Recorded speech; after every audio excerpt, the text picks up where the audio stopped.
আজকে পয়লা বৈশাখ। আজকে আমি মা ভবতারিণীর কাছে প্রার্থনা করতে এসেছি এবং পুজো দিতে এসেছি।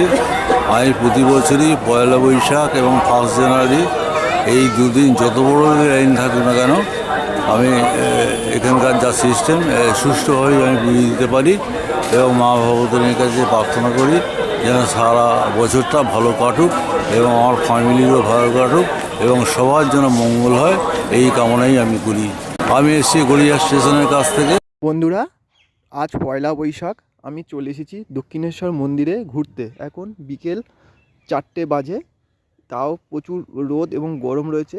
আর ঢুকতেই মন্দিরের দিকে এখানে ঠাকুর রামকৃষ্ণদেবের একটা আর্ট, আর তার নিচে ঠাকুরের সেই বাণী, যত মত তত পথ।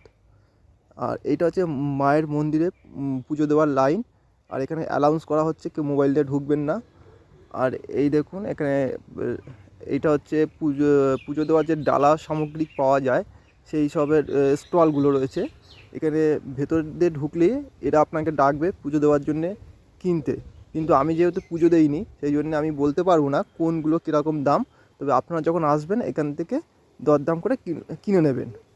মনে হয় দরদাম করলে দাম কমবেও না বা বাড়বেও না, ফিক্সড আমার যতটা ধারণা। যাই হোক, আপনারা আসলে এখান থেকে পুজোর সামগ্রী কিনতে পারবেন।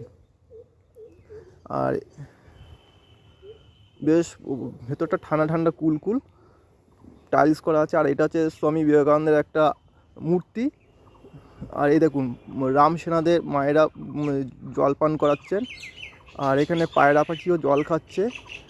এখানে প্রচুর গরম, এখন বিকেল 4টে বাজে তাও গরম। আর এইখানে ভক্তরা নদীতে স্নান করছেন। আর ওটা হচ্ছে বালি ব্রিজ। আর ভক্তরা আসছেন স্নান করতে, আবার তারা স্নান করে মন্দির দিকে